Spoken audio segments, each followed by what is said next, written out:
Hey y'all, it's Kate from the Literary Apothecary and welcome back to my channel. Today I'm here to talk about Bounty by J.D. Cunegan.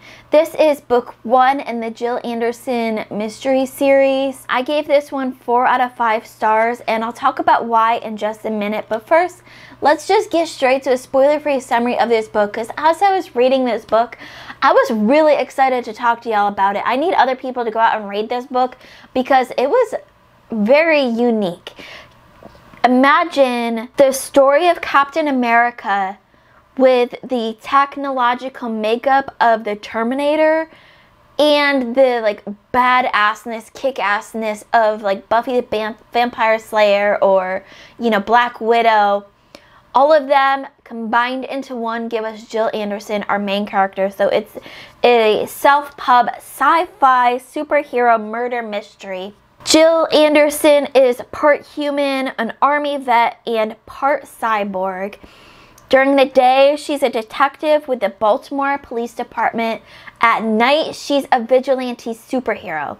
But when a gruesome murder occurs in her neck of the woods in Baltimore, she has to put both of her resources from Baltimore PD and her vigilantism together to help solve this murder and find out who killed this person. Like I said, I gave this one 4 out of 5 stars.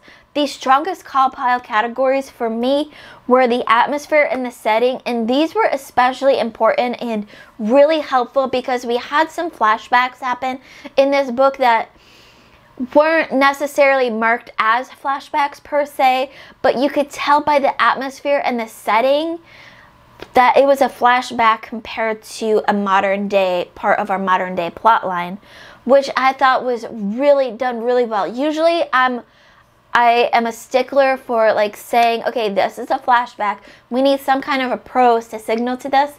But this writer did it so well that you could tell just by reading the atmosphere that this is a flashback back to Jill Anderson's past. The other part that I thought was the strongest part in Bounty was her relationships. She had such complex and complicated relationships in this book.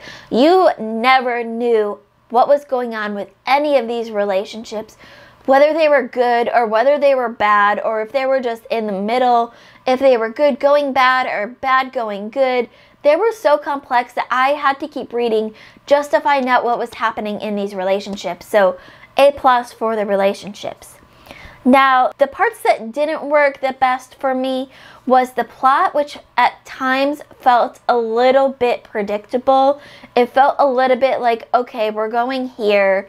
We've seen this happen before. We saw this in Captain America. We saw this in the Terminator. We saw this in Buffy. We saw it in Black Widow.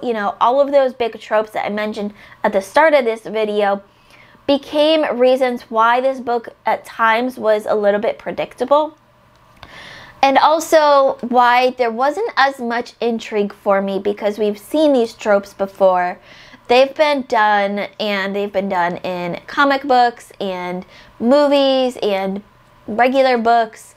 So it kind of took down the plot and the intrigue for me just a little bit. Like I said, I still gave this one 4 out of 5 stars. I still really enjoyed it, and I'm hoping maybe sometime this year or next year I can get to book 2, because I really enjoyed the writing style of J.D. Cunegan, and I can't wait to see where they take this story. If you've read Bounty by J.D. Cunegan, let me know in the comments below. What did you think of this book? What was your favorite part? Who was your favorite character? I think for me, my favorite character was Jill Anderson's partner, who was just absolutely fantastic. I'm a big sidekick person. I love the sidekicks, and so her partner with the Baltimore Police Department was just absolutely great. As always, my Patreon and my Discord information will be in the description below. Keep reading, and I love you all to the moon and back. Bye.